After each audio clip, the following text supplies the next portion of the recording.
أعوذ بالله من الشيطان الرجيم بسم الله الرحمن الرحيم صلى الله تعالى على حبيبه محمد وآله وسلم. Assalamu alaikum and welcome to our segment on Surah Hud. Inshallah, today we will cover the last Ruku of Surah Hud, Ruku 10, verses 110 to 123. May Allah grant us the ability to understand the true meanings of the Quran by the grace of His Prophet Muhammad sallallahu alaihi wasallam. Ameen. With this dua, let's begin the last Ruku of Surah Hud. Verse 110. And certainly we gave Musa the book, but differences arose therein. And if not for a word that proceeded from your Lord, it would have been judged between them. And indeed, they are in doubt concerning it, uncertain. Prophet Musa a.s. was given the book with clear commands that he conveyed to his people. But after his death, people started to disagree with each other in the interpretation of the message, and as a result, they divided into different groups or sects, as is the case even today, where we see the many churches, temples, mandirs, and mosques doing things their own way because they don't agree with the others. It is clear that we all are not on the same page, doubting each other and in turn doubting ourselves. We are reminded to not be divided in Surah Al-Imran in verse 103, where it says, "And hold firmly to the rope of Allah altogether and do not become divided." Those who do not follow the commands and choose to follow their own desires will be recompensed for their deeds when the time comes. Allah does not punish right away. He gives respite, so we can reflect, repent, and reform ourselves. This is the law of Allah. It is mentioned throughout the Quran numerous times. Surah At-Tariq, verses 15 to 17, also mention this, where it says, "Indeed, they are planning a plan, but I am planning a plan. So give respite to the deniers. Give respite to them for a little while." Regardless of this, respite from Allah makes the disbelievers doubt this fact, so they become uncertain of meeting their Lord at the end, and they carry on their ways. Let's go on to verses 111 and 112. "And indeed to each pays them in full your Lord their deeds. Indeed, He is aware of what they do. So stay persistent as you have been commanded, and who turn with you, and do not transgress. Indeed, He is seeing of what you do." As stated in these verses, Allah sees us and is aware of our actions at all times. So we must be cautious and mindful of Allah at all times, and not transgress. Everyone will be recompensed fully for their deeds and everything that they have done. We are advised to stay persistent on the right path, following Allah's commands. Let's go on to verse 113. "And not become a part of those who do wrong, lest you be touched by the fire, and you would not have besides Allah any protectors, then you would not be helped." Those who do wrong, their end will be the fire, and the only way to avoid that, as stated in the previous verse, is to live according to Allah's commands. Let's go on to verses 114 and 115. "And establish the salah at the two ends of the day and the approach of the night. Indeed, the good deeds remove the evil deeds. That is a reminder for those who remember. And be steadfast, for indeed, Allah does not let go waste the reward of those who do good." Establishing salah means to establish a connection with Allah, which we should have at all times. And as long as we are connected to Allah, we will incline towards that which is commanded to us. Our every step will be towards the straight path, and our every action will be for the sake of Allah and His creatures. Therefore, we must continuously stay steadfast in our salah, no matter what obstacle may come our way. Let's go on to verse 116. "So why not were there among the generations before you those who were left behind, forbidding from the corruption in the earth, except a few of those we saved from among them, but followed those who wronged what luxury they were given therein, and they were criminals. All the past nations that are mentioned in this surah were blessed with wealth, power, and many resources. However, as time passed on, most of them moved away from their connection to Allah. They became ungrateful and misused what they were given. They became criminals.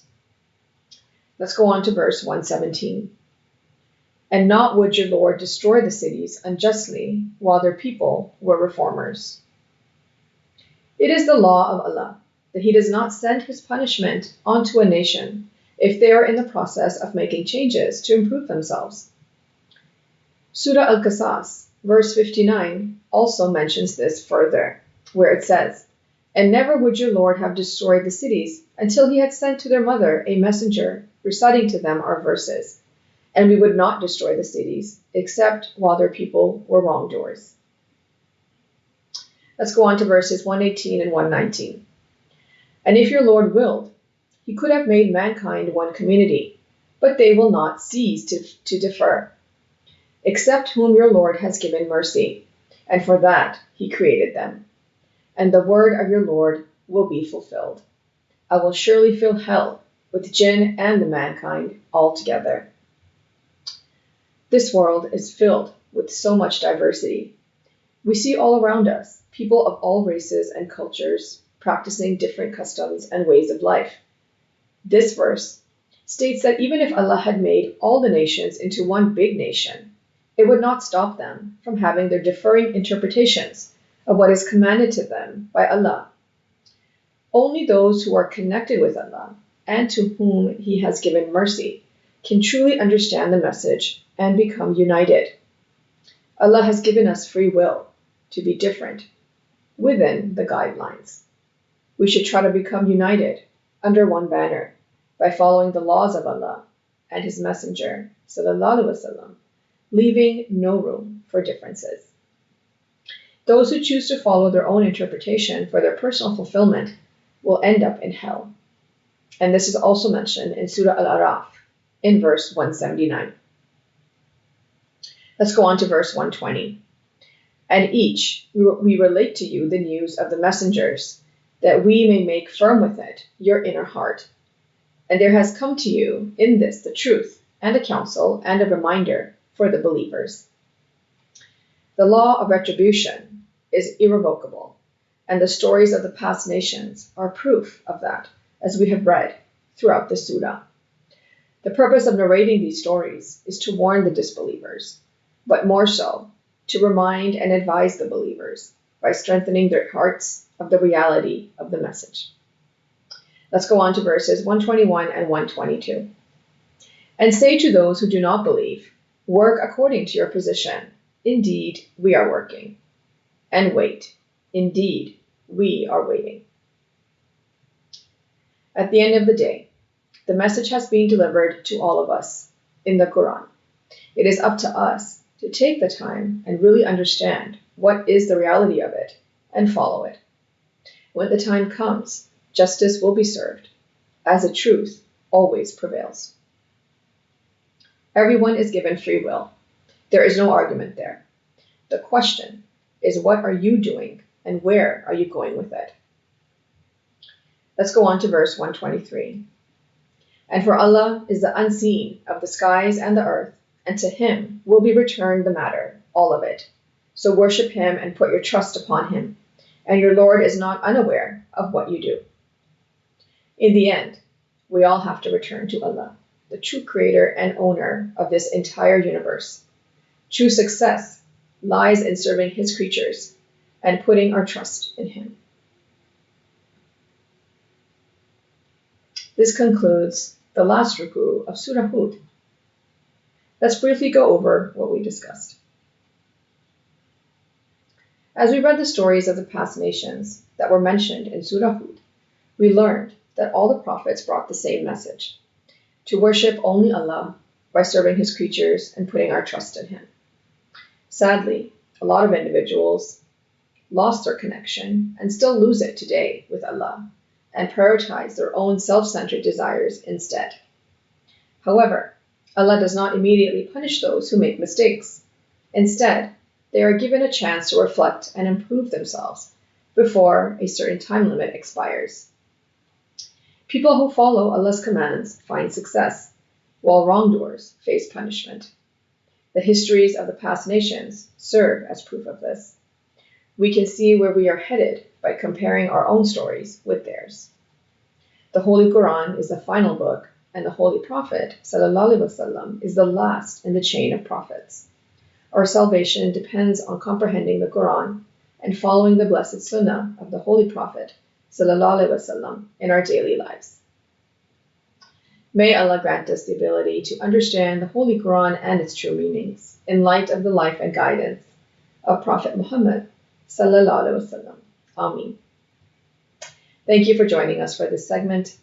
Until next time. Sadaqallahul Aliyyul Azim. Allah speaks the truth, the exalted, the great. Sallallahu ta'ala ala habibihi Muhammadin wa alihi wa sallam.